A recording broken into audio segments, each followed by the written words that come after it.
To say that AMD's Ryzen 7000 series launched to a lukewarm reception would be like saying the corruption in the South African government is barely even an inconvenience. High prices, high temps, somewhat underwhelming performance, and a very steep price of entry all made jumping ship to the new gen a bit of a hard sell. But things changed a lot when AMD decided to chop off those X's at the end of their chips.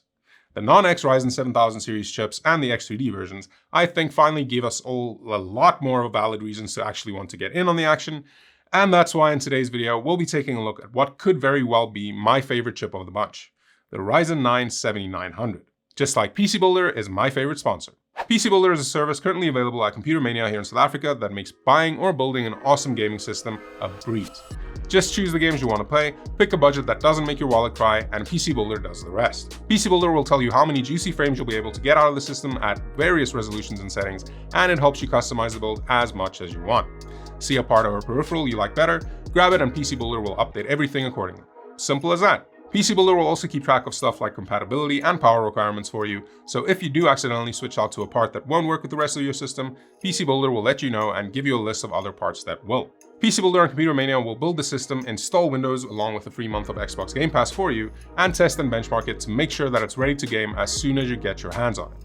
All of the builds come standard with a 2-year warranty, almost double compared to the competition, and each part in the system is also still covered by their manufacturer warranties. Warrantyception! Check out PCBuilder at Computer Mania right now using the link in the description, or if you want to pick up any of the parts featured in this video or anything else for that matter, grab it all at Takealot, also linked down below the like button. Now, if you've already watched my review of the 7900X, then there are no big surprises waiting for you with the non-X. We've got the same 12 cores, 24 threads, the same cache layout, the same native memory speed support, and almost everything else including the same built-in Radeon graphics. The differences between the two chips are mostly centered around clock speeds, TDP, and the fact that the 7900 non-X ships with the surprisingly capable Wraith Prism cooler. Clock speed-wise, the non-X part takes a big hit to base clock speed, landing at 3.7 GHz, a full gigahertz lower than its X-adorned brother, but luckily when it comes to max boost clock, the non-X lands at 5.4 GHz, just 200 MHz lower than its X counterpart. The lower clock speeds along with a few other tweaks enable the 7900 non-X to barely sip power, being rated for a TDP of just 65 watts. Which seems like a drop in the bucket when compared to the 7900X's ludicrous 170 watts. Oh, and I know I've already mentioned that the 7900 comes with a Wraith Prism cooler, but I think it's worth mentioning again since if you already have a better cooler or an upgrade in mind, you can sell the included one. And you'll probably want to do that, considering that both chips have been spotted selling for around 420 Blazed at the time of filming. And at that price, it should be kind of easy to recommend the 7900X, right? I mean, it's faster and you might already have another cooler. But I'm going to be the weird one here and not do that, because I think the 7900 might still be the better pick all around. Not only can you more than get away with a much less beefy cooling setup, and you can sell the included one to cut costs, but you'll also be pumping a lot less hot air into the rest of the case, making it ideal for like small form factor builds. And you can unlock it to go even faster, but we'll get to that later. But that's only really going to be an attractive option if the 7900 is able to at least somewhat keep pace with the X-based sibling. So, you know what time it is. Benchmarks assemble!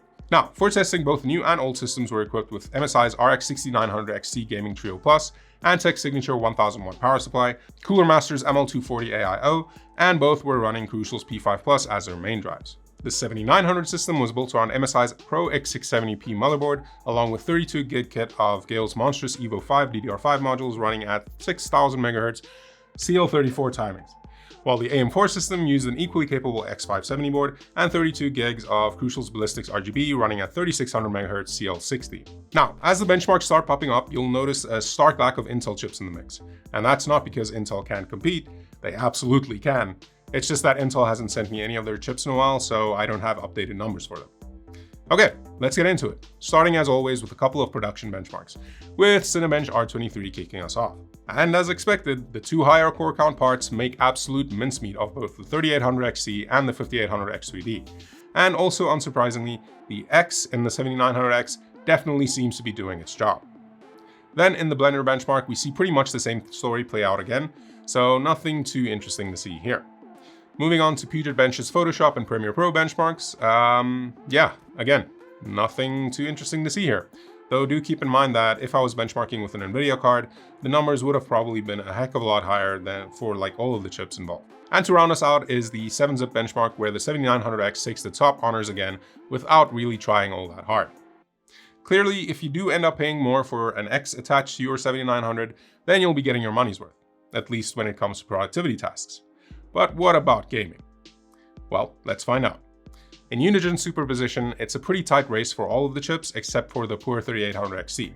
And surprisingly, it's the 7900 that walks away with the dub, though by just a tiny margin. In 3D Mark's time spy, the universe corrects itself mighty quick, with the 7900X walking away with a pretty decisive victory over the rest of the chips in the stack. But not exactly blowing the non-X chip entirely out of the water either. Kicking off our real gaming benchmarks is Civilization 6, where the 7900X just barely edges out its non-X brother. In games like Spider-Man Remastered, Hitman 3, and The Riftbreaker, the regular 7900 does falter when facing off with the X variant by a notable margin, running slower than it by around 4.5 to 7.1%. And honestly, I kind of expected the difference between the two to be much higher, considering the 7900X drew as much as 186 watts at its peak, while the 7900 only went as high as 90 watts. And those were the games where, we saw the biggest wins for the 7900X. In games like Shadow of the Tomb Raider, Borderlands 3, God of War, both Far Cry titles, and F122, the 7900X's lead over the non-X dropped to between 1.4 and just under 3% in all of them. And meanwhile, the 5800X3D keeps flexing its muscles by taking the win in more than a handful of games, even outpacing the 7900X. And as for the rest of the stack, including The Witcher 3, Horizon Zero Dawn, Assassin's Creed Valhalla, and Cyberpunk, the max difference between the two 7900 boys landed at a max of just 1.3% or so of each other, which is so close that I doubled my benchmark runs and double-checked the system to make sure nothing was going wrong.